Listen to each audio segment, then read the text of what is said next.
Hello everyone, मैं हूं शबनम और आपका मेरे चैनल ज़ग ज़ायका में इस्तकबाल है। आज मैं आपके लिए लाई हूं अलसी के लड्डू की रेसिपी, जो खाने में तो टेस्टी होते ही हैं और हमारी सेहत के लिए भी बहुत ही अच्छे होते हैं। जिनके जोड़ों में दर्द होता है उनके लिए बहुत ही लाभदायक है। और सर्दियों का मौसम शुरू हो रहा है, इससे हमारी इम्यूनिटी पावर भी स्ट्रांग होती है और बच्चों और बड़ों सबके लिए बहुत ही फायदेमंद होते हैं। तो चलिए हम देख लेते हैं हमने यहाँ क्या क्या सामान लिया है। यहाँ मैंने अलसी ली है, ये इजीली मार्केट में मिल जाती है। इसको फ्लैक्स सीड भी कहते हैं। मैं आपको पास से दिखा देती हूँ। ये देखिए इस तरह की होती है, थोड़ी सी शाइनिंग होती है इसमें। ये जो हम अलसी के लड्डू बना रहे हैं, इसमें आप अपनी पसंद का कोई भी ड्राई फ्रूट डाल सकते हैं और चाहें तो केवल अलसी और गुड़ का ही लड्डू बना सकते हैं और बाकी ड्राई फ्रूट्स को स्किप भी कर सकते हैं।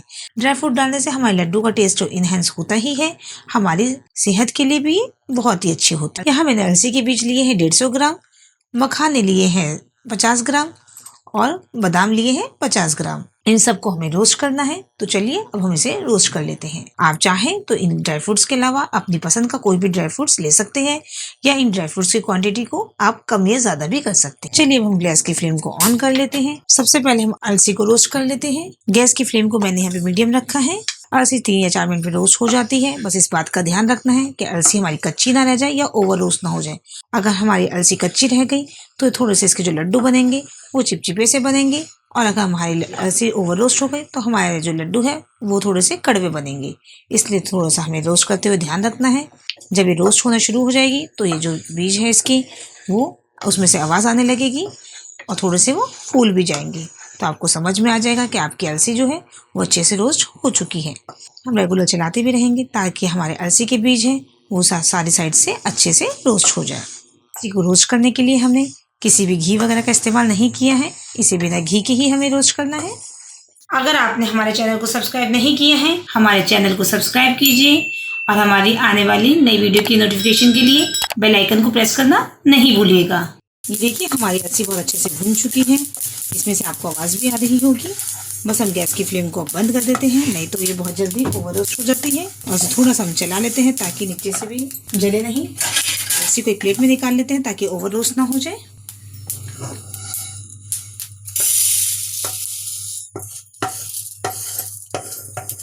ये देखिए अलसी हमारे अच्छे से रोस्ट हो चुकी है। इसको पास से मैं आपको दिखा रही हूँ कि इसके जो दाने हैं वो भी थोड़े से फूल गए हैं। और इसको हम दबा के देखेंगे अपने थंब से तो ये इजीली टूट जाती है। इससे पहचान है कि आपकी अलसी जो है वो अच्छे से रोस्ट हो चुकी है। देखिए बस हमें इतना ही रोस्ट करना है। इसको हम साइड कर देते हैं। गैस की फ्लेम को दोबारा ऑन करते हैं और जो बादाम लिए थे हमने वो भी इसमें रोस्ट कर देते हैं। और 2 से 3 मिनट में हमारे बादाम भी रोस्ट हो जाएंगे।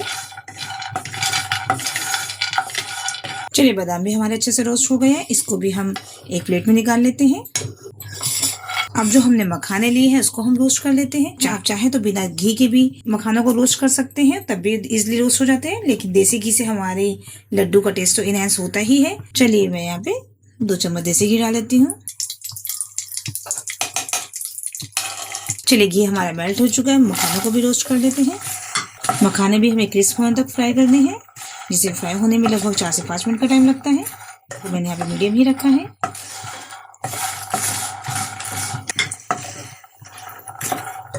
चलिए 4 मिनट हो चुके हैं लगभग और हमारे जो मखाने हैं वो भी अच्छे से रोस्ट हो गए हैं। ये देखिए एकदम अच्छे हाथ से टूट रहे हैं। इतना ही रोस्ट करना है हमें इसे। गैस की फ्लेम को हम बंद कर देते हैं और इसे ठंडा होने देते हैं। चलिए तिल जो थे हमारे वो ठंडे हो चुके हैं। ये ठंडा होने के बाद ही हमें इसे पीसना है। मिक्सर ग्राइंडर का जार लिया जिसमें हम चटनी वगैरह पीसते हैं, क्योंकि हमें जो तिल पीसने हैं वो बिल्कुल बारीक पीसने हैं। अब यहाँ हम इसको थोड़ा थोड़ा करके पीस लेते हैं।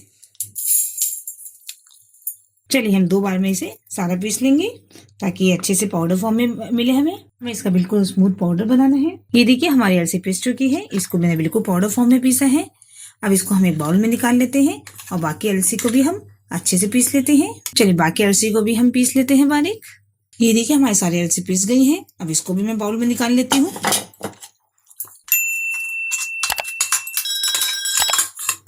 और और जो बादाम हमने रोस्ट किए थे इसको भी थोड़ा सा हम पीस लेते हैं। इसको बिल्कुल पाउडर फॉर्म में नहीं बनाना है, थोड़े से चंक्स रहेंगे इसमें, तो वो हमारे लड्डू को बहुत अच्छा टेस्ट देते हैं। अगर आप चाहें तो पाउडर फॉर्म में भी बना सकते हैं, पर जो हमारे घर में है वो थोड़े से चंक्स आते हैं तो अच्छे लगते हैं टेस्ट में, इसलिए मैं इसे थोड़ा सा मोटा ही पीसूंगी, दरदरा पीसूंगी। चलिए हमारे बादाम भी पीस चुके हैं, देखिए इसमें थोड़े से मोटे चंक्स भी है, थोड़ा सा बारीक भी है, तो ये हमारे जो लड्डू को बहुत अच्छा टेस्ट देते हैं। इसे भी हम इसी बाउल में डाल लेते हैं। चलिए जो हमने मखाने फ्राई किए थे इसको भी हम थोड़ा दरदरा पीस लेते हैं। ये देखिए हमारे मखाने भी हमने दरदरा पीस लिए हैं, इसको भी हम इसी बाउल में डाल देते हैं। थोड़े से मखाने और बचे हैं उसको भी हम पीस लेते हैं। चलिए हमारे सारे मखाने भी पीस गए हैं, इसको भी हम बाउल में डाल लेते हैं। थोड़ा सा दरदरा हम पीसते हैं तो इसका टेस्ट बहुत अच्छा आता है लड्डू का। इन सब चीजों को हम अच्छे से मिक्स कर देते हैं। यहाँ मैंने थोड़े से किशमिश लिए हैं, इससे टेस्ट में और इनहेंस होता है। आप चाहे तो स्किप भी कर सकते हैं, लेकिन अगर आपके पास हो तो जरूर डालिएगा। क्या मैं इन सब चीजों को अच्छे से मिक्स कर दिया है। अब यहाँ हम गुड़ को मेल्ट करना है। अब हमने यहाँ पे गुड़ की चाशनी बना लेते हैं। गुड़ को हमें मेनली मेल्ट करना है। यहाँ मैंने 150 ग्राम गुड़ लिया है, क्योंकि जो हमारे अलसी था वो 150 ग्राम था, मखाने हमारे 50 ग्राम थे और 50 ग्राम हमारे बादाम थे, तो हमें टोटली क्वांटिटी हमारी 250 ग्राम हुई, तो हमें उससे थोड़ा सा कम गुड़ लेना है। तो 250 ग्राम के लिए मैंने यहाँ पे 150 ग्राम गुड़ लिया है। गैस की फ्लेम ऑन कर दी है मैंने। अब इसमें हम अपना गुड़ डाल देते हैं और 2 चम्मच हम लगभग इसमें पानी भी डाल देंगे ताकि गुड़ हमारा जले नहीं। यहाँ आप जो गुड़ ले तो गुड़ को या तो बारीक काट लीजिएगा या फिर कद्दूकस से कद्दूकस कर लीजिएगा, ताकि गुड़ हमारा जल्दी मेल्ट हो जाए। अब इसको हम चलाते रहेंगे जब तक इसमें चंक्स है, तब तक इसे हमें डिसॉल्व करना है पूरा। ये देखिए गुड़ हमारा मेल्ट हो चुका है अच्छे से और इसमें ऊपर बहुत बड़े बड़े बबल्स आ रहे हैं। बस हमें गुड़ को इससे ज़्यादा नहीं पकाना है। गैस की फ्लेम को हम बंद कर देंगे। अगर हम ज़्यादा देर गुड़ को पकाएंगे तो हमारा जो लड्डू बनेंगे वो टाइट हो जाएंगे। अब हम सारा जो मिक्सचर था हमने जो पीसा था वो सब इसमें मिक्स कर देते हैं। गुड़ के साथ इसे अच्छे से मिक्स कर देते हैं। इसके जो लड्डू बनेंगे वो हमें गरम गरम में ही बनाने हैं, वरना ठंडे होने के बाद इसके ये लड्डू फॉर्म में नहीं बनेंगे, गुड़ नहीं बनेंगे। ये देखिए मैंने सब चीज़ों को अच्छे से मिक्स कर दिया है। चलिए यहाँ पे मैंने एक बाउल में पानी लिया है। पानी को हम हाथ में लगाते हुए, क्योंकि मिक्सचर हमारा वो बहुत गर्म है, पानी को हम हाथ में हथेली पे लगा देंगे ताकि लड्डू हमारा हाथ जले नहीं और ऐसे इजीली गोल हो जाते हैं। आप चाहे तो थोड़े से बड़े या छोटे किसी भी साइज के बना सकते हैं। ये देखिए हमारा एक लड्डू तैयार हो चुका है। अब इसको हम प्लेट में रख लेते हैं। बाकी सारे लड्डू भी हम इसी तरीके से तैयार कर लेते हैं। हथेली में हम थोड़ा सा पहले पानी लगा लेते हैं ताकि हमारे हाथ जले नहीं, और थोड़ा सा एक पोर्शन लेकर हम इसको हाथों से राउंड कर लेते हैं। ये बहुत इजीली बन जाते हैं। ये देखिए हमारा दूसरा लड्डू भी तैयार है। इसी तरीके से हम अपने सारे लड्डू तैयार कर लेते हैं। हमारे अलसी के लड्डू एकदम तैयार हो गए हैं। आपने देखा ये कितनी आसानी के साथ तैयार हो गए हैं। बस आपको थोड़ी थोड़ी बातों का ध्यान रखना है, जिससे आपके अलसी के लड्डू भी एकदम परफेक्ट बनेंगे।